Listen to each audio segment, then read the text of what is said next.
Hello po mga kalingap, mga minamahal na viewers. Welcome back po muli sa aking munting channel, Chris na pag-iwanan sa academic.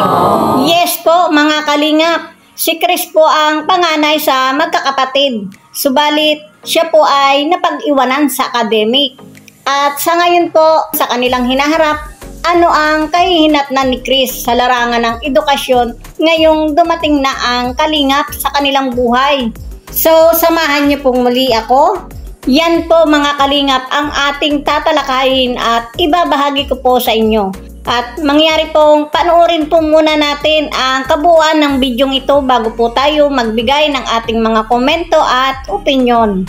Mega love shoutout po sa ating butihing ama ng buong kalingap. God bless po sa inyong lahat. Kay Kuya Bal Santos Matubang, ang kanyang may bahay na si Ate Edna Vlogs. At syempre po kay Kalinga Prab at kay Madam Jackie Tapia. At ganun din po sa lahat ng mga kababayan po nating mga OFW at sa mga silent viewers po natin na nasa iba't ibang panig po ng ating mundo. Mabuhay po kayo.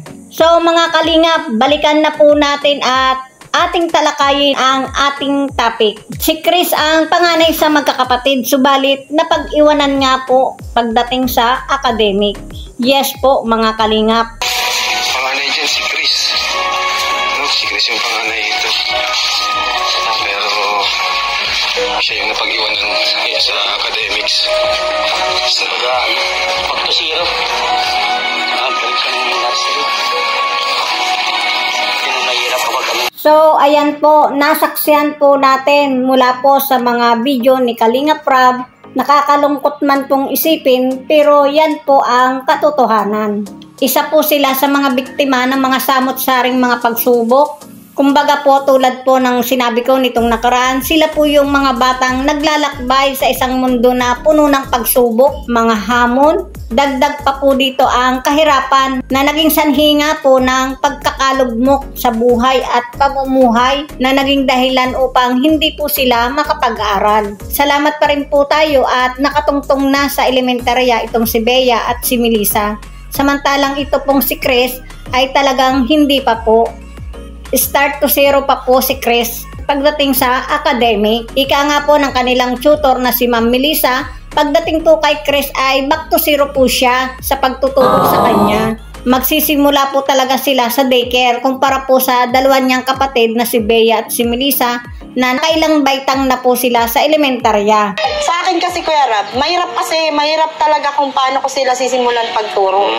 Kasi iba't iba sila eh. Si Bea, grade 6. Ayaw nga yun.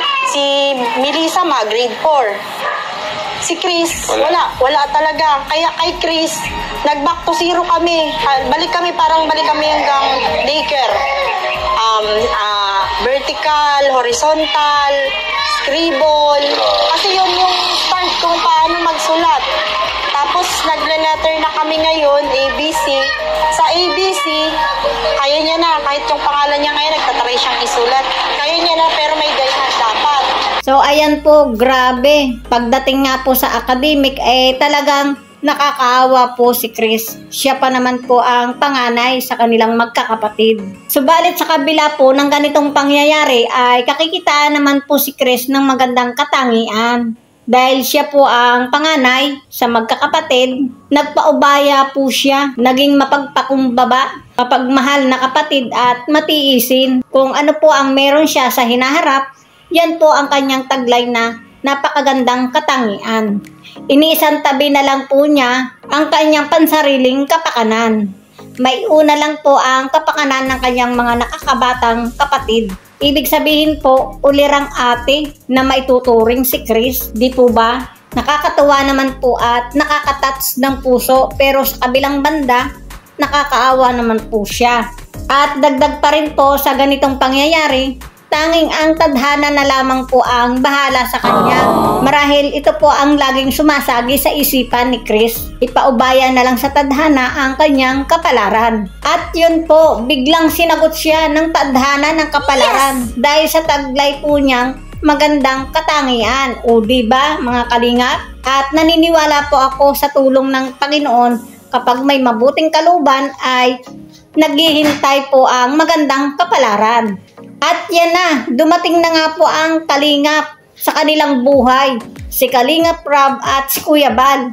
Ang kinasangkapan ng Panginoon ang simula upang maabot ni Chris nila ang magandang kapalaran. Hindi pa po huli ang lahat upang maabot ni Chris, ni Bea at ni Melissa. Naway pahalagahan po nila ang bawat pagpunta sa kanila ng kalingap kay Kuya Bal at kay Kalingap Rab. Napakalaki po ang may tutulong nila sa kanila para maiahon po sila sa kumunoy ng kahirapan. At para sa inyo mga Tres Marias, hindi pa huli ang lahat upang maabot nyo ito, Chris, Bea, Melissa, at sa buong Kalingap team, kay Kuya Bal Santos Matubang, kay Kalingap Rab, naway patuloy po kayong pagpalain ng mga biyayang punong-puno, liglig at umaapaw upang sa ganun po ay patuloy kayong makatulong sa mga taong nangangailangan. God bless po sa inyong lahat. So ayan po mga kalingap, ang kabuang nilalaman ng video content na ito mula po sa Tres Marias na mahiyain. Muli po, kung bago ka pa lang sa aking munting channel, mag-subscribe na and touch the notification bell.